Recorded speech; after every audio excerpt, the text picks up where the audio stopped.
so David is going to go first.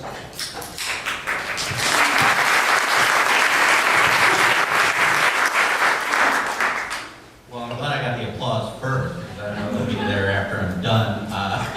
When they asked me to speak on carbon trading, all I could think of was how could I pick a more boring topic? But of course, it is very important to understand what's going on. The European Union carbon trading scheme is pretty much the model that's being used in discussion in Washington, D.C. For what I believe and hope will be an abortive attempt to establish a scheme in the United States. Now, they asked me to speak before it came green so that I can make them look good, and I'll do my best to accomplish that task without boring you too much. I got to rush through this. I'm not a big PowerPoint guy, but I thought, well, there are a few things that I want you to walk away from this talk with. So if it seems a little rushed, it's because it's a little rushed. All right. First, I just want to tell you about a few things that I absolutely want you to walk away from this talk with. One of the big mistakes I always make is just sort of throw a lot of information out there and hope people get it all. So this time around, I'm just going to give you a few points that you absolutely positively must remember. The first being that the European carbon trading scheme, as it is put together, cannot achieve the carbon reduction goals, absolutely physically can't achieve the carbon reduction goals set by the European Union. So, or the United States, a similar system. So to the extent that you're hearing that the carbon trading scheme is going to be the means by which we achieve the carbon reduction goals that have been set, the means are simply not commensurate with the end, and I'll show you that in the talk. Now, one of the things you will hear is, well, since the Kyoto Protocol was put into place, Europe has in fact reduced their carbon dioxide emissions, and we ought to be looking at Europe as a model. Now, one of the things that I want you to take away from this is, while it is true that Europe has reduced its carbon emissions since 1990, the baseline year for Kyoto, it has nothing to do with any policies that they have pursued. Absolutely nothing, and I'll show you that as well. Now, third, and this goes into what Dr. Green is going to talk about, the carbon trading scheme has had, and more importantly, will have in the future, pretty significant economic impact, both in Europe and if we had introduced in the United States, it would have the same impact here. Third, or fourthly, to the extent that you can get carbon reductions in Europe, their own studies show that there's a great danger, likelihood, that those reductions will not necessarily mean net reductions in carbon emissions in the world. So even if you achieve carbon reductions in Europe, one of the mechanisms by which that will take place is displacing economic activity that currently takes place in Europe, or further in the United States if we do the same thing, and displacing it elsewhere. You're looking at things like steel, concrete, anything carbon intensive, except for power generation, which is not portable, will simply move somewhere else. And lastly, and this is a very important point, and one that I absolutely want you to take away from this talk, is that the system that has been put in place in Europe is not a system that uses market mechanisms does not put in place market mechanisms to encourage the reduction of carbon. What it really is a political allocation system where you take money or resources from one group of people, politically powerful people, and transfer it to another group of people who are less politically powerful. All right. Why do I say it can't achieve its goals? Well, President Obama recently said he wants to reduce carbon emissions by 80%. All right, those are the same goals that they have in Europe. So from 1990 levels or 2005 levels, whatever it is, they want to reduce carbon emissions by 80%. Now, the European carbon trading scheme is based upon regulating the emissions from point sources, basically industrial sources in Europe, and that turns out to be about 40% of the CO2 in Europe. All right, so do the math here. You want to reduce it by 80%, and you're regulating 40%. All right, and of that 40%, a huge chunk of it is power generation, where the cycles of changing things is decades.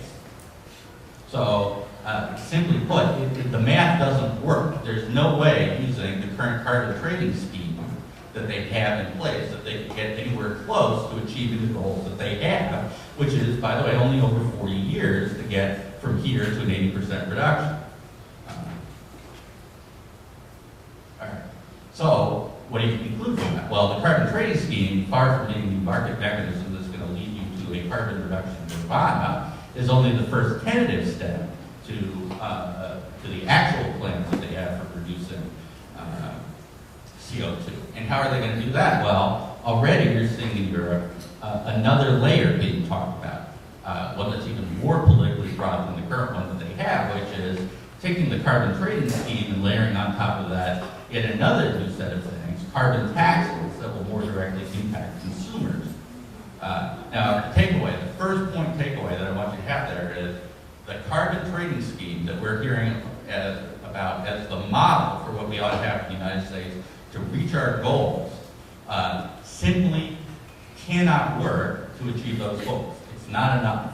There's no way that you can use that carbon trading scheme or something similar to it to achieve the reductions in carbon dioxide that they're talking about. Now, the second point that I mentioned was, well, hey, take a look at Europe.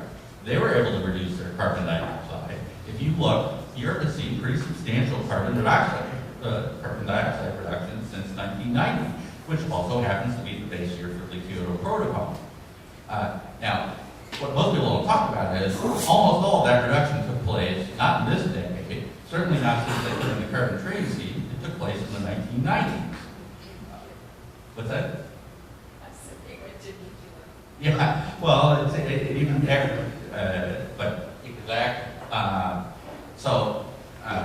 Why did that happen? The largest single contribution to the reduction in CO2 was the collapse of communism, and in particular the shutting down of a lot of inefficient plants in Germany, East Germany. These plants that were completely economically unviable in Germany, which were spewing out tons of pollutants and tons of CO2. Here's a little chart that shows that. If you look, you see this nice steady decline. That base year is 1990, going down, down, down, down, down, a little uptick, then down some more. And you see that big line? That's when the carbon trading scheme was put in place. And what happened since then?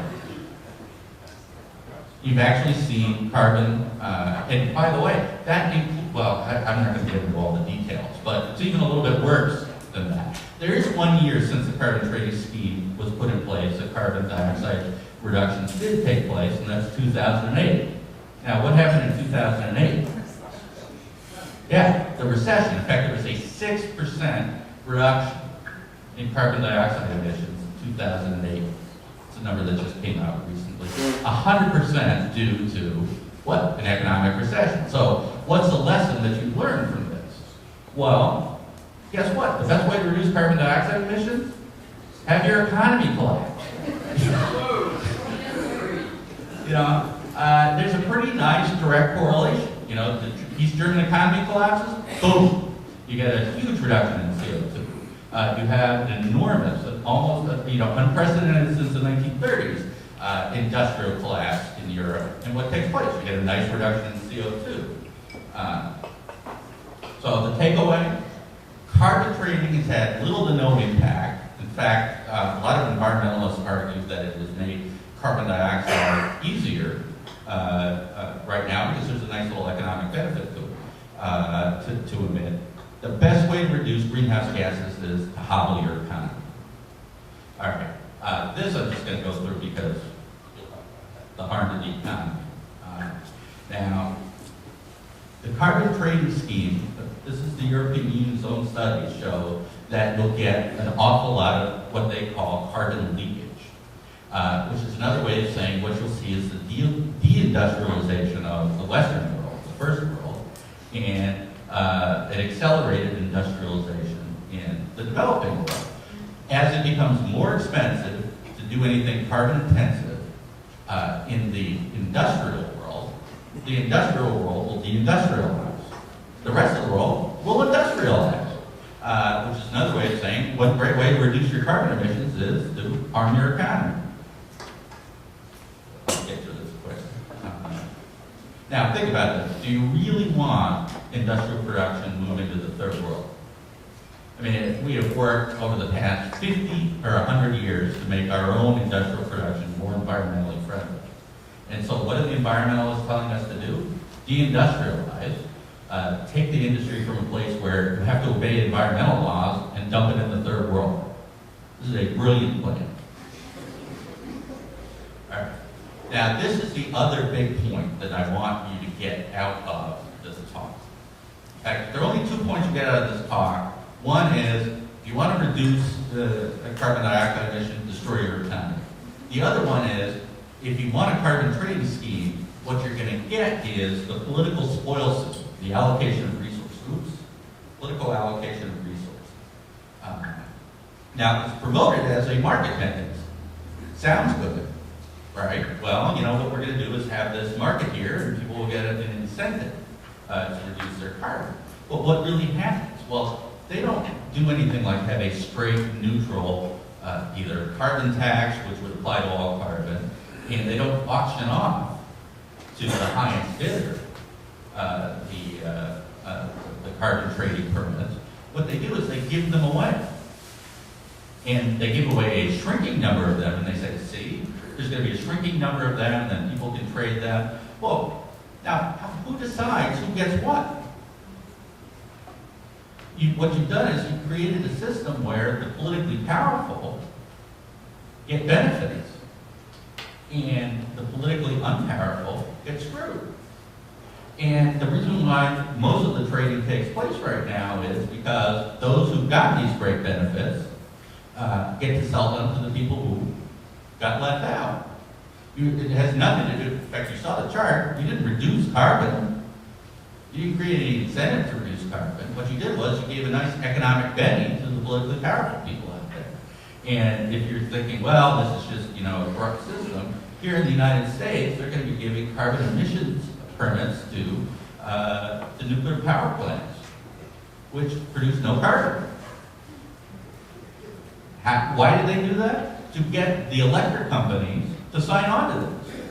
You know, these big electric companies that have nuclear power plants say, well, I'll sign on to that because I can sell it to the coal, the guys who use coal, who, by the way, on the whole, tend to be smaller, more local. And so what you've done is you've created a spoil system. And it is incredibly economically inefficient. Just one more point here. In fact, I'll leave it there because I know we've got very little time. I want to hand things over to Ken Green here to talk about the economic inefficiency